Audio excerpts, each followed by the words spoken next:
राम जय जय राम ही बोलने लग जाओ, श्री कृष्ण गोविंद हरे मुरारी ही बोलने, आंख खोले और बोलने लग जाओ। भगवान का नाम लेने से सब शुद्ध हो जाता है, सब पवित्र हो जाता है। सवेरे जरूर नाम, और रात को सोने के पहले भी भगवान का नाम ही लेना चाहिए। भगवान का नाम सोते लेते लेते सो जाएंगे ना तो सपने में भगवान जी आएंगे, अच्छे सपने आएंगे, नहीं तो भूत प्रेत दिखाते रहेंगे सपने में। हाँ, विभीषण जी राम राम ते सुमिरन कीन्हा, राम राम हनुमान जी समझ गए ये जरूर कोई भगत है, क्योंकि ये सब तो दिखावे का हो सकता है कि तुलसी लगा लिया, राम नाम लिख लिया, ये तो दिखावे का हो सकता है, पर सवेरे उठते ही भगवान का नाम किसी के मुंह से निकल जाए ये दिखावा नहीं हो सकता। अब हनुमान जी समझ गए, यही सन हठी करी हूं पहचानी, इसके साथ तो मैं जान पहचान। आपसे बताऊं, भक्तों से ना जान पहचान जरूर रखनी चाहिए। शराबी लोग ना शराबियों से जान पहचान रखते हैं, गंजेड़ी लोग गंजेड़ियों से जान पहचान रखते हैं, और जुआनी लोग ना जुआनियों से जान पहचान रखते हैं। भक्तों को भी भक्तों से अपनी जान पहचान रखना चाहिए। हाँ, भगवान के भक्तों को जहां बैठे वहां भगवत चर्चा, गंजेड़ियों को तो जहां बैठे वहीं गांजे की चर्चा, कहां बढ़िया वाला मिल रहा है।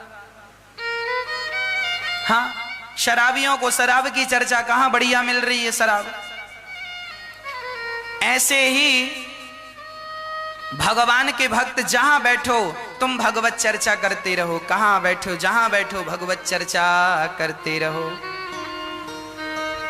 सब जगह भगवान है, उनकी चर्चा करनी चाहिए।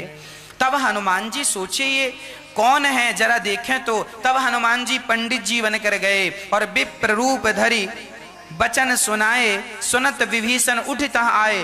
अब हनुमान जी पंडित जी बनकर विभीषण की कुटिया में राम राम कहने लगे। तुरंत विभीषण आए, करी प्रणाम पूछी कुशलाई। विभीषण जी ने कहा सब कुशल से तो है। अच्छा, विभीषण जी इसीलिए पूछ रहे हैं क्योंकि लंका में किसी की कुशल नहीं है। आपकी तो कुशल है। हनुमान जी ने भी पूछा आपकी तो कुशल है। हाँ, विभीषण ने कहा आप कौन हैं, बताइए आप कौन हैं। कि तुम राम दीन अनुरागी, क्या आप, विभीषण बोले क्या आप राम हैं। लगता है मुझे कृपा करने के लिए मेरी लंका में आकर, मेरी कुटिया में आकर मुझे कृतार्थ करने, शायद आप राम ही तो नहीं है। तब हनुमंत कहे सब राम कथा निज नाम। अच्छा, विभीषण पूछ किस से रहे थे, हनुमान जी से। क्या पूछ रहे थे, तुम्हारा परिचय क्या है। पर हनुमान जी ने अपना परिचय नहीं दिया। आप लोगों से कोई पूछे साहब आप कौन, हाँ साहब सुनो हम कौन, हम फलाने सेठ के फलाने व्यक्ति, हम फलाने व्यक्ति हैं। उनका नाम जानते हो, हाँ हम उन्हीं के भतीजे। बताते हुए उससे ऐसा लगता है कि हम ही प्रधानमंत्री हैं। आदमी अपनी रिस्पेक्ट ज्यादा चाहता, मेरा भी सम्मान हो। हाँ, हनुमान जी से पूछा विभीषण जी ने आप कौन हैं। हनुमान जी ने अपना परिचय नहीं दिया, मैं कौन हूं क्या करोगे जान के। हनुमान जी ने कहा तब हनुमंत कहे सब राम कथा निज नाम। सुनत जुगल तन पुलक मन, मगन सुमिर गुण ग्राम। हनुमान जी ने अपनी कोई कथा नहीं। विभीषण पूछ रहे हैं आप कौन है, और हनुमान जी कहते हैं राम जी हैं। और राम जी की, हनुमान जी बोले मेरी कथा में क्या रखा है, मेरे नाम में क्या रखा है। आओ हम दोनों मिलके राम का नाम लें, उसी से भवसागर पार हो जाएंगे। अपनी कोई बात नहीं, जब भी बात हो भगवान की बात हो। हम लोग अपने आप की बातें ज्यादा करते हैं, भगवान की बातें कम करते हैं, इसीलिए जीवन में बड़ी परेशानियां हैं। जबकि हनुमान जी का अपना कोई परिचय नहीं था। तब हनुमंत कही सब राम कथा। ये देखो, आपका जिससे अनुराग ज्यादा होगा ना, आप उसी की बातें ज्यादा करेंगे। यदि आप अपनी बातें ज्यादा करते हो, मतलब तुम अहंकारी किस्म के आदमी हो, हर बार मैं अपना, मैं ये मैं वो। एक आदमी हमें अपने घर ले गए, महाराज जी हमने घर बनवाया है, आओ देखो। अब क्या करें, गए थे तो अब ये तो कह नहीं सकते थे नहीं देखेंगे, उसको बुरा लग जाता। चलो अब दिखाओ। महाराज जी बूढ़ा आदमी था, बाल वाल पक गए थे, दांत वांत दो चार टूट गए थे बुढ़ापे में। अब देखो घर दिखा रहा है। महाराज जी ये हमारा बेडरूम है, और हमारे बेडरूम में ना हमने बड़ी सी टॉयलेट बना रखी है। आदमी टॉयलेट जरूर दिखाता है। ये बड़ी सी बाथरूम बनवा रखी है हमने, बड़ी वाली, इतनी बड़ी। हाँ? और हमने देखो ये आंगन बना रखा है, और ये हमारे गेस्ट रूम है, और ये हमारा रसोई, और ये हमारा फलाना डेम, इतना बड़ा। हमने कहा ये बताओ माला वाला जप लेते हो, कुछ कथा वथा सुनते हो? नहीं महाराज जी वो हमारा 4 बच्चे हैं, हमारे 4। हम जरा भगवान की बातें करें ना तो वो घुमा के फिर वहीं आ जाते हैं। महाराज जी हमारे 4 बच्चे हैं, और हमने तो चारों को घर बनवा के दे दिया, रहो आराम से, 1-1 करोड़ की प्रॉपर्टी भी दे दी। हमने फिर पूछा कथा बता सुन। महाराज जी हमारी 2 बेटियां भी हैं, और हमने बेटियों को भी कम नहीं रखा, 2-2 प्लॉट दे रखे हैं। हमने कहा तो सुनो फिर अपने लिए 2-4 प्लॉट ले जाना कफन में बांध के। अरे महाराज जी क्या कह रहे हैं? ठीक कह रहे हैं।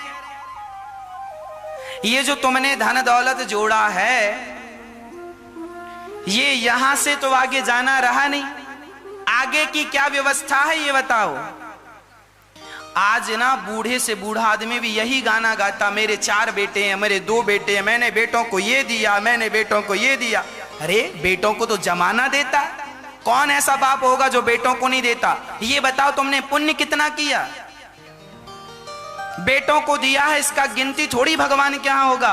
बेटों को तुम 1000 करोड़ दे के जाओ, कोई अर्थ नहीं। तुमने पुण्य कितना किया है, तुमने धर्म में कितना जोड़ा है अपने धन को, इससे फर्क पड़ता है। पर आदमी फिर भी संसार में उलझा पड़ा है। इसीलिए कहा करता हूं आप लोगों ने ऐसे उलझ जाना, ये घर और ये और वो। अरे बुढ़ापे में भगवान का चिंतन करो, इसी से कल्याण है। आज मैं लंका कांड पढ़ रहा था, इतनी बढ़िया बात मिली। अभी लंका कांड में ये प्रसंग आएगा, मैं सुनाऊंगा कि नहीं अभी सुनाई देता हूं। बड़ा अच्छा लगा। मैं पहली बार जीवन में ये बात मैंने ये बात मुझे भी आज ही पता चली। आज ही मैंने ये बात पढ़ी रामचरितमानस में, और आज ही मुझे ये बात पता चली। जब अंगद जी रावण से मिलने गए तो देखो प्रसंगों को कई बार हम पढ़ लेते हैं, पर कई बार ना उन बातों पर हम ध्यान नहीं दे पाते। कभी कभी उन बातों पर ध्यान जाता है जो हमारे जीवन को बदल के रख देती हैं। आज लंका कांड में जब हनुमान जी श्री अंगद जी जब रावण के पास गए और रावण को समझा रहे थे, तो अंगद जी ने समझाते हुए एक बात बहुत बढ़िया कही। वो अंगद प्रसंग भी आएगा तो भी मैं सुना दूंगा, पर अभी मेरा मन है कि आपको सुनाऊं। वह बात यह है, श्री अंगद जी श्री रावण से कह रहे हैं, अंगद जी रावण सुन, इस दुनिया में जितने भी लाभ हैं, इस दुनिया में पुत्र लाभ, धन लाभ, आपके पास बहुत पैसा आ जाए तो आप कहते हैं धन लाभ हुआ, पुत्र हो जाए तो आप कहते हैं पुत्र लाभ हुआ।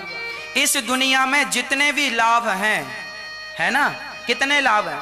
बहुत सारे लाभ हो सकते हैं। बिजनेस की सफलता लाभ है, व्यापार की सफलता लाभ है, आपके बहुत सारे जमीन जायदाद हो जाना, बहुत सारे घर मकान बन जाना, बहुत बड़ा आदमी आपका हो जाना, आप बहुत बड़े आदमी हो गए, बहुत पैसों के भंडार भर गए, सोना चांदी आपके घर में ढेर लग गया।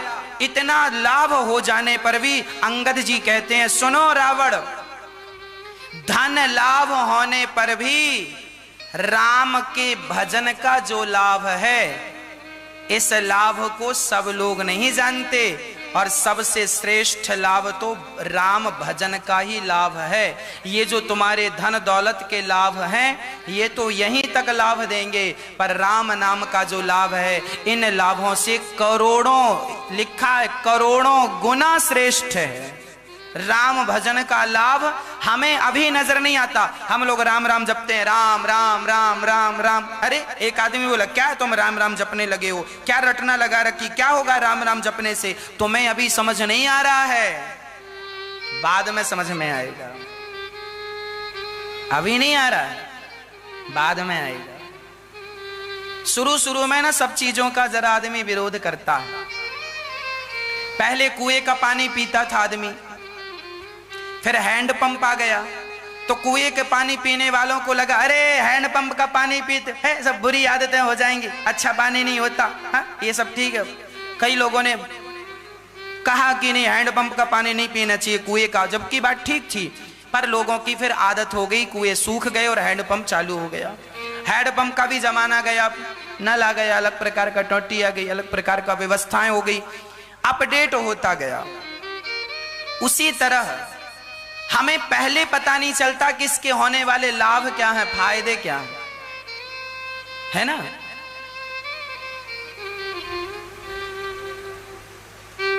शुरू शुरू में वैक्सीन आई तो हमारे देश के कुछ लोगों ने वैक्सीन का बड़ा विरोध किया, अरे वैक्सीन लगवाने से क्या होगा, ये तो ऐसे ही है वैसे ही है। और जब कोरोना हुआ और जब मरने की नौबत आई तब भैया कहां वैक्सीन, जरा लगा दो लगा दो लगा।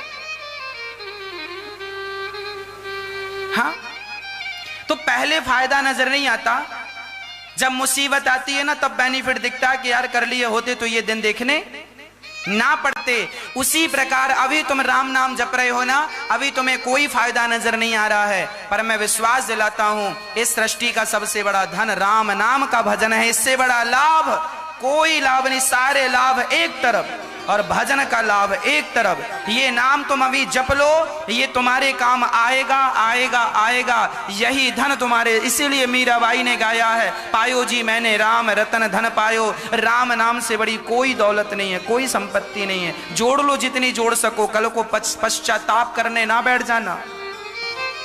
हनुमान जी अपनी कोई बात नहीं कर रहे हैं, हनुमान जी सदा तब हनुमंत कहे सब राम कथा निज नाम, सुनत जुगल तन पुलक मन मगन सुमिरी गुण ग्राम।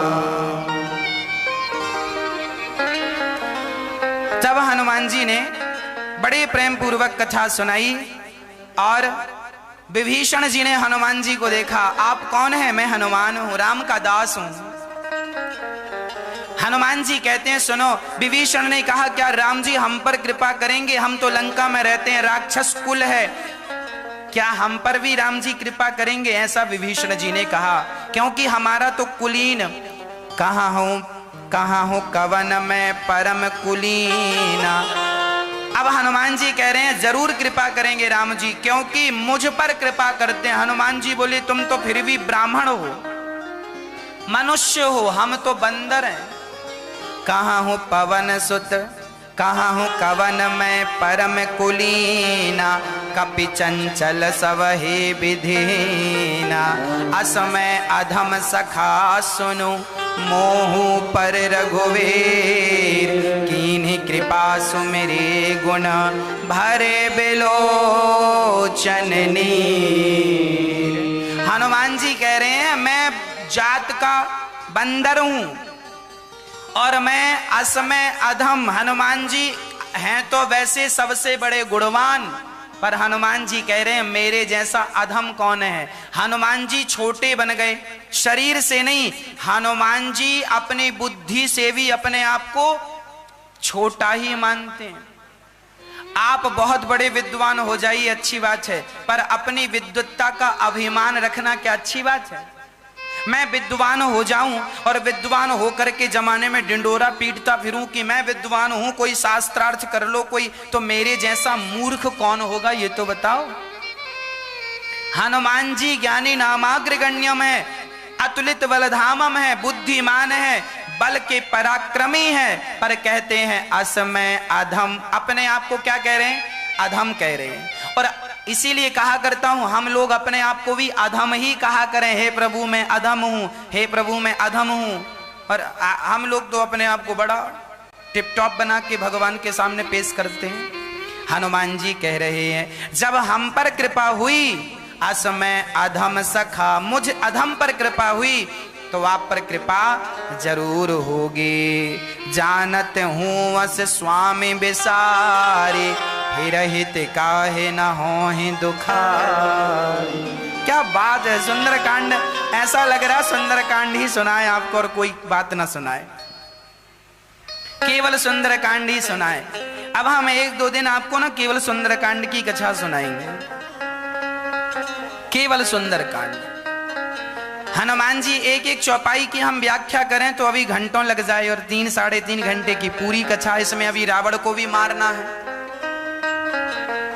तो कुंभकर्ण भी खड़ा है बिल्कुल मरने के लिए, उसको भी मारना है। और 3.5 घंटे में और कुंभकर्ण भी मारना है, रावण भी मारना, और मेघनाथ और खड़ा बीच में, इसको भी मारना है।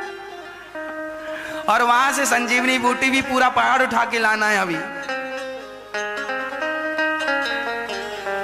है ना। बड़े बड़े काम है। अब यहां व्याख्या कितनी बढ़िया, जानत हूं अस स्वामी विसारी, फिर हित काहे न होहि दुखारी। अरे भगवान को भूल जाओगे तो क्या दुख नहीं मिलेगा? अरे सबसे बड़ा दुख क्या है? भगवान का विस्मरण ही सबसे बड़ा दुख है, और भगवान का स्मरण ही सबसे बड़ा सुख है। अब हनुमान जी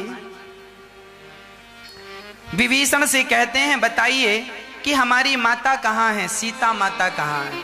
तब कहा कि यहाँ से अशोक वाटिका है, वहां जाइए। हनुमान जी ने विभीषण जी को प्रणाम किया, राम राम की हुई, और विभीषण वहां से, हनुमान जी वहां से चले। कहाँ गए?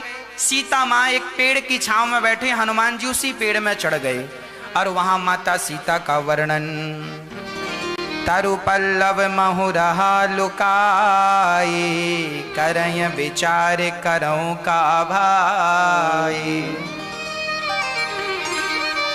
अब हनुमान जी वृक्षों के पत्तों में छिप गए, और वहां उसी समय रावण आ गया। और रावण आया, हनुमान जी देख रहे हैं छिप करके, और वहां रावण आया। ते ही अवसर रावण तह आवा, संग नारी बहु किए बनावा। संग में रावण के संग कौन? मंदोदरी भी है, बहुत सारी दासियां भी हैं। तब वहां रावण आया और सीता को फिर धमकाने लगा। तब अनुचरी करऊं पन मोरा, एक बार ए सीता, सीते।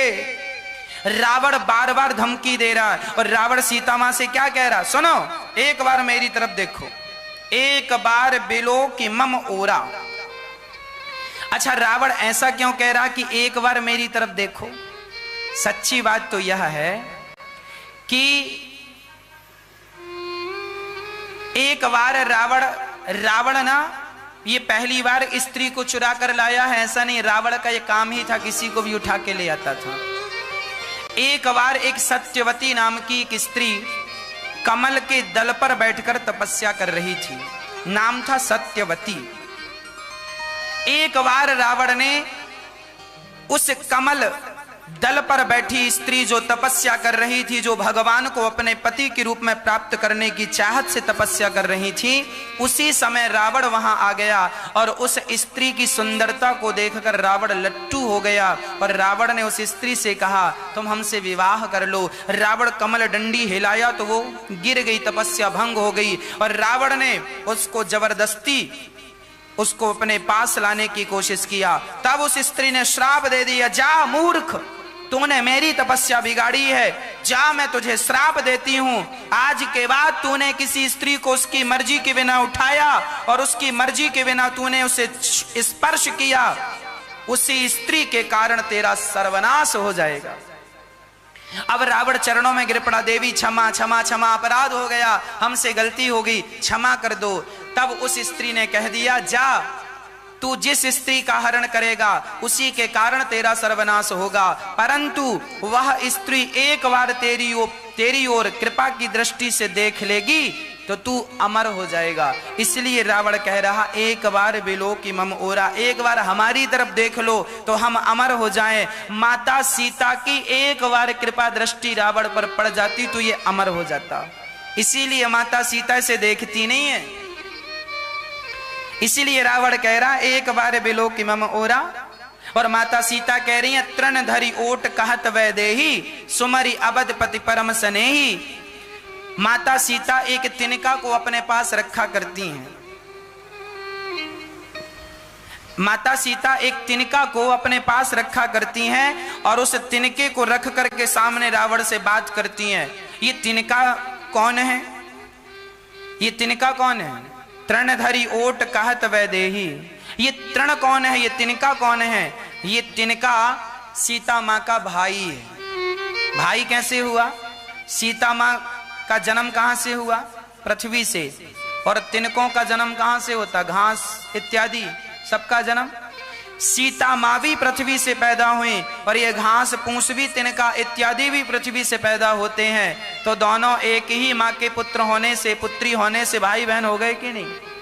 तो राम सीता जी तृणधरी ओट कहत वैदेही। माता सीता कह रही हैं अकेला ना समझना, मेरा भाई मेरे साथ है। तृणधरी ओट कहत वैदेही सुमरी अवधिपति परम सनेही। सुनो दस मुख खग्योत प्रकाशा कवहु की नलनी करही विकासा। क्या जुगनू सूर्य के प्रकाश से श्रेष्ठ हो सकती है? अरे तेरा पराक्रम, तेरा बल, तेरा सुख जुगनू है और राम तो सूर्य का प्रकाश है, कहां तुलना कर रहा है। अब रावण बड़ा गुस्से में आया और कह दिया सीता आज मैं तुझे मार डालूंगा। और जब एक बार तलवार लेकर सीता की तरफ बढ़ा तो मंदोदरी ने हाथ पकड़ लिया। चंद्रहास हरु मम परितापम रघुपति विरह अनल संजातम। तब रावण ने कहा मास दिवस कर कहूं कहा न माना तो मैं मारवी काढ़ी कृपाना। यदि तुमने 1 महीने, रावण ने सीता को 1 महीने का समय दिया, 1 महीना और तुम्हें समय दे रहा हूं, 1 महीने में तुमने मुझे अपनाया नहीं तो मैं तुम्हें कृपाण से मारूंगा। सच्ची बात तो यह है कि रावण सीता मां का रोज सवेरे 4 बजे दर्शन करने जाता था। ये रावण भी बड़ा चतुर है। रावण जानता है कि राम का भजन करके तो मैं सदगति प्राप्त करूंगा नहीं, राम से इसी बहाने दुश्मनी करके अपना कल्याण कर लो। इसीलिए ये चक्कर में पड़ा है कि इसी बहाने राम जी आए और हमारा भी उद्धार हो जाए। अब सीता माँ बहुत रोने लगी, दुखी हो गई। रावण तो चला गया। तब वहां पर त्रिजटा आ गई। त्रिजटा नाम राक्षसी एका राम चरण रति निपुण विवेका। रावण की एक दासियों में ये भी एक श्रेष्ठ थी त्रिजटा। ये थोड़ा अच्छी किस्म की स्त्री थी, राक्षसों के बीच में तो थी पर अच्छी थी। त्रिजटा नाम राक्षसी एका। और वो सीता माँ को समझा, बेटी कहा करती है त्रिजटा, बेटी सीता सुनो, तुम दुखी ना हो, आज मैंने एक सपना देखा है। क्या? अब हनुमान जी सुन रहे हैं। हनुमान जी का कोई प्रोग्राम नहीं है पर अचानक सपना आ गया। क्या बोल रही है? सपने बानर लंका जारे जातु धान सेना सब मां। सीता आज मैंने एक सपना देखा है कि एक सुंदर सा यहां बंदर आया और उसने सारी लंका को जला दिया। हाँ, सारे लोगों को मारा है। हनुमान जी को लगा, त्रिजटा कह रही है सपना कि सपने बानर लंका जारी। हनुमान जी को लगा राम जी ने तो ऐसा कुछ कहा नहीं था कि गए हो तो फूंक के ही आना। हनुमान जी को लगा शायद राम जी हो सकता है मेरे बाद कोई और बंदर आए और वो लंका जला के जाए। हनुमान जी को ये लगा। हनुमान जी को लगा मैं तो केवल सीता मां का पता लगाने आया हूं। पर त्रिजटा बोली यह सपना में कहूं पुकारी हो यही सत्य गए दिन 4। मेरा सपना 4 दिन में सत्य हो जाएगा। तब हनुमान जी समझ गए राम राम 4 दिन में तो कोई दूसरा बंदर आएगा नहीं, शायद राम जी हमसे इनडायरेक्ट कह रहे हैं, त्रिजटा के द्वारा कहवा रहे हैं हनुमान जी अंगूठी देते समय मैं भूल गया था कि गए हो तो जरा आग भी लगाया ना। तो जरा भगवान जी त्रिजटा के द्वारा कहवा रहे हैं कि हनुमान जी जब गए ही हो तो फूंक दो। तो हनुमान जी समझ गए कि ये प्रोग्राम भी ऐड है, इसमें ये प्रोग्राम भी करना। अब लंका जलाने का प्रोग्राम त्रिजटा से हनुमान जी भगवान ने कहला दिया। अब त्रिजटा समझा बुझाकर सीता मां को वहां से जहां तहां गए सकल तब सीता मन कर सोच। मास दिवस बीते मोहे मारहि निश्चर पोछ। सीता माँ बड़ी दुखी हो गई कि ये दुष्ट रावण मुझे 1 महीने के अंदर मार डालेगा, और बहुत उदास होकर के, बहुत चिंतित होकर के माता सीता कहने लगी कि मैं चिता बना लूं। अब सारी लकड़ियों को इकट्ठी करने लगी माँ। जंगल में वहां शोक वाटिका में जो सूखी लकड़ियां थी इस पेड़ की, सब इकट्ठी करके चिता बनाने लगी माता सीता। आने काठ रच चिता बनाई। अब चिता बनाने लगी माता सीता। अब चिता तो तैयार है, पर अग्नि कहां से आए? अब अग्नि के लिए चांद को देखने लगे। अरे चांद का तारा तोड़ दो तो यहां आग लग जाए और हम जल करके मर जाएं। आग भी नहीं आ रही है कि मैं जल करके मर जाऊं। बहुत बहुत बहुत दुखी हो गई माता सीता। उसी समय हनुमान जी समझ गए कि माता सीता बहुत दुखी हैं। विचार कर लिया, हनुमान जी समझ गए ये समय अच्छा है। उसी समय कपि कर हृदय विचार, दीन है मुद्रिका डार, तब जनु अशोक अंगार, दीन हरसी उठ कर गए। उसी समय श्री हनुमान जी ने राम जी की वह मुद्रिका अंगूठी डाल दी, छोड़ दी। और जब अंगूठी छोड़ी, राम जी की अंगूठी सीता के सामने आई और सीता जी ने तुरंत, सीता जी को लगा कोई अंगार आ गया तो मैं चिता में जलकर मर जाऊं। तब देखी मुद्रिका मनोहर, सीता जी ने अंगूठी को देखा कि बड़ी सुंदर है, राम नाम अंकित, अति सुंदर, राम नाम भी लिखा है। चकित चितव, माता सीता चकित हो गई कि ये मुद्रिका यहाँ कैसे आ गई। थोड़ी देर तो माता जानकी को लगा कि लगता है रावण की माया है, रावण ही नकली अंगूठी भेज रहा, हमें रास्ता भटकाने का प्रयास कर रहा है। अब तो माता सीता चकित हो गई, पर पहचान गई कि ये मुद्रिका तो असली है, और ऐसी मुद्रिका रावण बना नहीं सकता माया से, क्योंकि राम नाम उसमें अंकित था। हाँ, यह मुद्रिका, कुछ लोग ऐसा कहते हैं, यह मुद्रिका माता सीता की ही मुद्रिका थी। माता सीता ने अंगूठी पहनी थी ना, तो उसमें राम नाम। अब राम जी अपने नाम की अंगूठी भला क्यों पहनने से रहे, है ना? सीता जी ने पहनी थी राम नाम की अंगूठी, पर जब केवट प्रसंग की बात आई तो केवट को जब उतराई देने लगे ना, तो राम जी के पास कुछ नहीं था, तो माता सीता ने अपनी अंगूठी दे दी, केवट को उतराई दे दो। केवट बोला, सरकार हम आपसे उतराई नहीं ले सकते, धोवी से ना धोवी लेत, नाई से ना नाई ले, तो उतराई दे के ना से जातना बिगाड़ियो। आप मेरे घाट आए तो मैंने आपको पार लगाया, मरकर मैं आपके घाट आऊं तो आप भवसागर से पार उतारियो। तो राम जी ने अंगूठी दी, सीता ने अंगूठी दी राम जी को, राम जी ने केवट को, पर केवट ने ली नहीं, तो उस अंगूठी को राम जी ने ही पहन ली, और तब से वो राम जी के हाथ में रह गई। उसी अंगूठी को आज भेजा है। और सीता जी ने चकित चितव मुंदरी पहचानी, हरस विषाद हृदय कुलानी। हरस विषाद, प्रसन्नता भी हुई और दुख भी हुआ कि ये कोई सपना तो नहीं है, अंगूठी कैसे आएगी। उसी समय रामचंद्र गुण वरने लागा, सुनतहि सीता कर दुख भागा। रामचंद्र गुण वरने लागा, सुनतहि सीता कर दुख भागा। लागी सुने श्रवण मन लाई, आदि होते सब कथा सुनाई। श्रवणामृत जेहि कथा सुहाई, कही सुप्रगट होत किन भाई।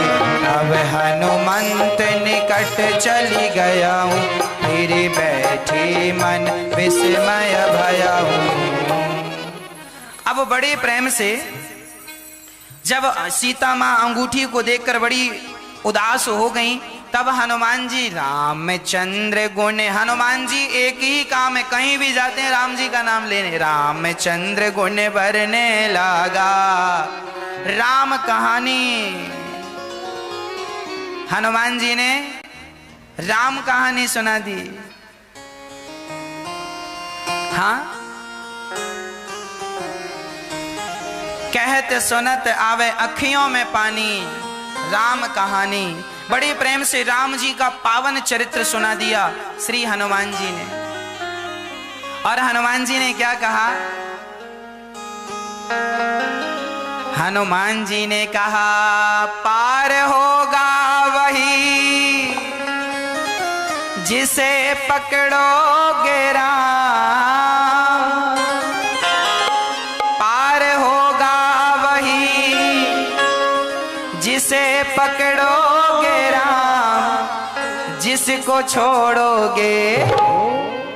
जब सेतु का निर्माण होने लगा ना, तो सारे बंदर भालू राम नाम लिख लिख के पत्थर में, पानी में, पत्थर में राम लिखते और पानी में डालते, तो पत्थर पानी में तैरने लग जाते। हनुमान जी को भी, राम जी को लगा मैं भी जरा एक पत्थर डालकर देखूं, और राम जी ने पत्थर डाला तो पानी में डूब गया। राम जी को बड़ा आश्चर्य हुआ कि मेरे नाम के तो तैर रहे हैं और मैं डाल रहा हूं सो डूब गया। हनुमान जी से पूछा क्या हुआ हनुमान, ऐसा क्यों हुआ? तब हनुमान जी ने कहा, प्रभु अरे जिस पत्थर ने आपके नाम का सहारा ले लिया वो तो तैर ही जाएगा, पार हो ही जाएगा, पर जिसे आपने अपने हाथों से छोड़ दिया हो वो तो डूब ही जाएगा। सरकार, ये पत्थर इसलिए डूब गया क्योंकि इसे आपने अपने हाथों से छोड़ दिया। पार होगा वही जिसे पकड़ोगे राम, जिसको छोड़ोगे, जिसको छोड़ोगे पल भर में डूब जाएगा। सारी कथा सुनाई, और जब राम जी की कथा सुनाई ना, तो रामचंद्र गुण बरने लगा, सुनते ही सीता दुख भागा। जैसी राम कथा सुनाई, सुनते ही माता सीता का दुख भाग गया। अर्थ क्या हुआ? भगवान की कथा ही ऐसी कथा है जो हमारे जीवन के दुखों से हमें छुटकारा दिला सकती है। दुख भागेंगे। लोग कहते हैं महाराज जी दुख पीछा नहीं छोड़ रहे हैं। आप कथाएं सुनना शुरू करो। सीता माँ ने राम कथा सुनी जब हनुमान जी के द्वारा, तो सारा दुख गया कि नहीं? आप भी कथा सुना करो। कथाओं को सुनने से दुख भागता है। दुख को ना कथाओं से बड़ी एलर्जी है ना। जैसे काढ़ा पीने से ना कोरोना भाग जाता, ऐसे कथा सुनने से दुख भाग जाता।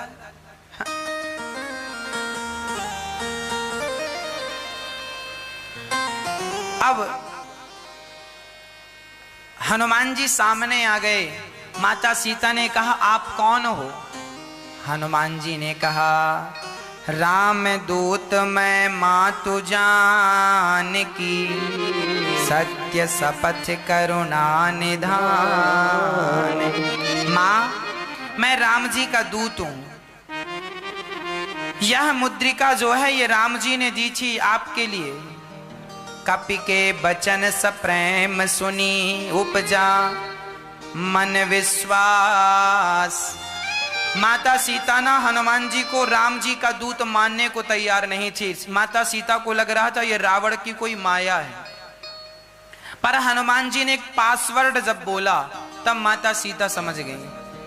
हनुमान जी को केवल अंगूठी नहीं दी थी राम जी ने, अंगूठी के साथ एक पासवर्ड दिया था। ये पासवर्ड बोलोगे तो सीता मां पहचान जाएंगी। कौन सा पासवर्ड? राम जी का एक नाम था। आप लोग जब आपका विवाह हुआ था तो आपने अपने पति का कोई नाम रखा था कि नहीं? प्यार वाला। क्या नाम से बुलाती हो आप? हर स्त्री अपने पति को कुछ कुछ कह के बुलाती है। एक मैया कह रही थी काए काए।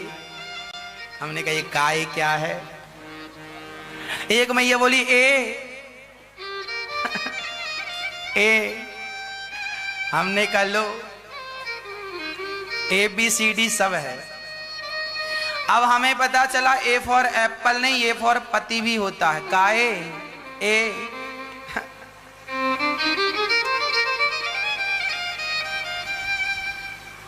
C फॉर कैट होता है, ऐसा नहीं, C फॉर पति भी होता है। काए ए फॉर पति बोलते हैं ना आप लोग, क्या बोलते हैं? ए आप क्या बोलते हैं? हाँ? भोलू?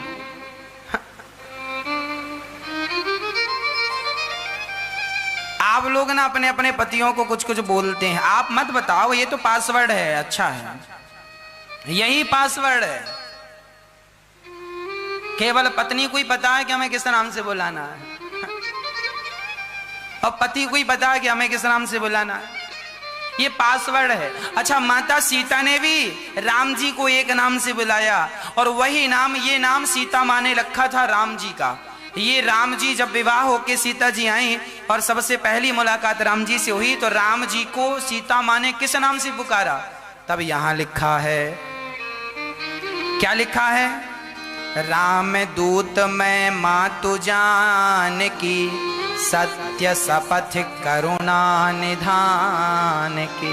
भगवान का एक नाम है करुणा निधान। माता सीता अक्सर राम जी को राम कहकर नहीं बुलाती थी, राम जी को अक्सर माता सीता करुणा निधान कहकर बुलाती थी। करुणा निधान, ये पासवर्ड था, माता सीता ही कहती थी, बाकी कोई नहीं। ये नाम हनुमान जी को राम जी ने बताया कि तुम करुणा निधान कह देना, पहचान जाएंगे। अब हनुमान जी ने ये बात, अब हनुमान जी को कैसे, हनुमान जी पति पत्नी के मैटर में वो क्या जाने, उन्हें क्या पड़ी कि तुम क्या किस नाम से? राम जी ने बताया होगा तब तो हनुमान जी को पता नहीं, हनुमान जी को कैसे पता? हनुमान जी कह रहे हैं सत्य शपथ करुणा निधान की। तो हनुमान जी करुणा निधान कह रहे हैं, तब माता सीता पहचान गई, और कपि के वचन सप्रेम सुनी, उपजा मन विश्वास, जाना मन क्रम वचन, यह कृपा सिंधु कर दास। समझ गई माता सीता, यह भगवान का दास है और यह सच कह रहा है। अब पहचान लेने में कोई हर्जा नहीं है। अब चरणों में हनुमान जी गिर गए। अब माता सीता राम जी की चर्चा करने लगी, राम जी से। अब सीता माँ कह रही है हनुमान जी से, हनुमान ये बताओ, क्या हमारे राम कभी हमें याद करते हैं? क्या राम जी हमसे प्रेम करते हैं? अच्छा, पत्नियां यही सोचती हैं कि हमारा पति हमसे प्रेम नहीं करता।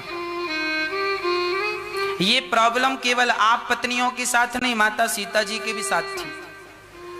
माता सीता को भी लगता था राम जी पता नहीं हमसे प्रेम करते हैं कि नहीं। हनुमान जी से पूछ रही हैं, क्या राम जी हमसे प्रेम करते हैं? आप लोग भी अपने पतियों से कहती रहती हैं, आप तो हमसे प्यार करती नहीं। माता सीता कह रही हैं हनुमान जी से, क्या राम जी हमें प्रेम करते हैं? तो हनुमान जी ने जो जवाब दिया उससे तो माता सीता जी बड़ी प्रसन्न हो गई। हनुमान जी ने कहा, जन जननी मानव प्रिय ऊना, तुमते प्रेम राम के दूना। हनुमान जी कह रहे हैं, मां जितना प्रेम आप राम जी से कर रही हो ना, इससे ज्यादा दुगना डबल राम जी आपसे प्रेम करते हैं।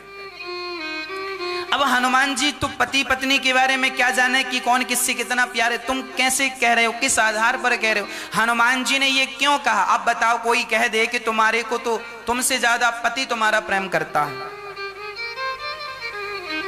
अच्छा, आजकल पति कह भी देना पत्नी से कि हम तुमसे बहुत प्यार करते हैं, तुमसे ज्यादा, तो उसे विश्वास ही नहीं होता। उसे लगता है हम ही प्यार करते हैं, तुम तो करते ही नहीं हो। यही सीता माँ को लग रहा था कि हम ही राम को प्यार कर रहे हैं, राम जी तो हमें भूल गए, हमने याद ही नहीं किया।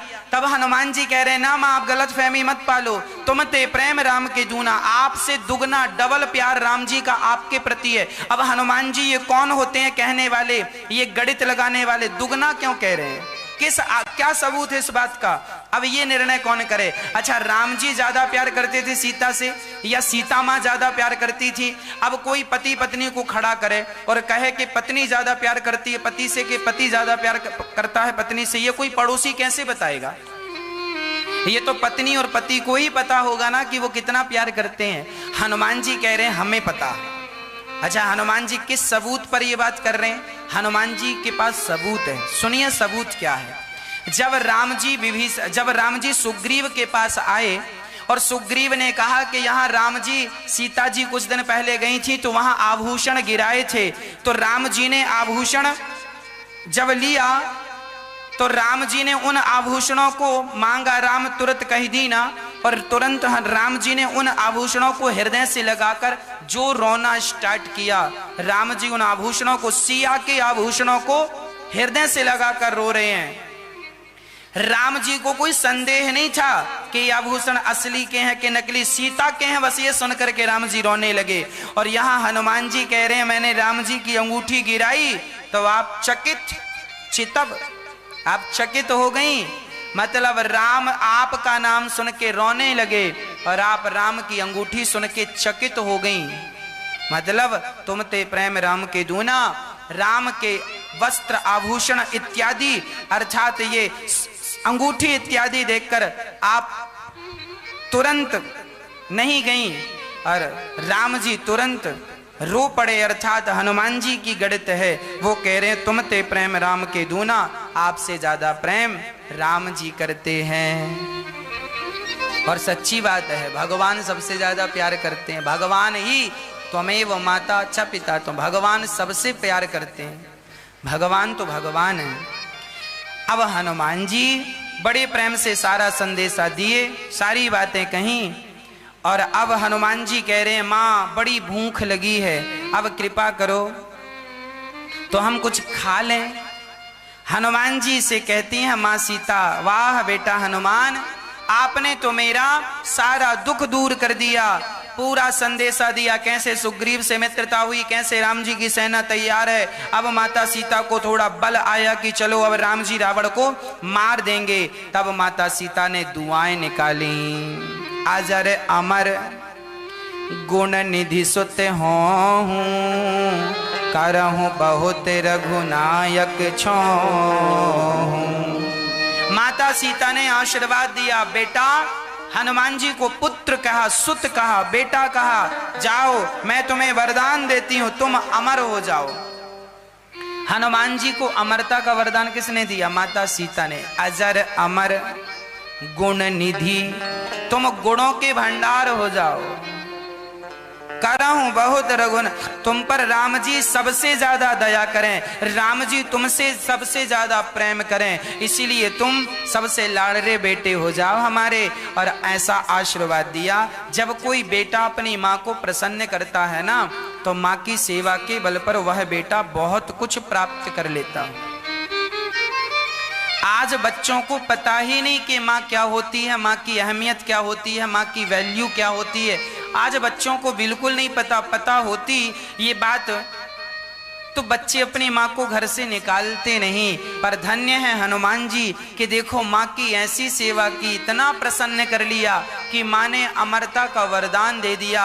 अरे माँ की सेवा करने वाला ना श्रवण अमर ही तो हो गया, कुंडलीक अमर ही तो हो गया। जिन्होंने भगवान को इस धरती पर प्रकट करा दिया। विठ्ठल भगवान किसकी बदौलत आए?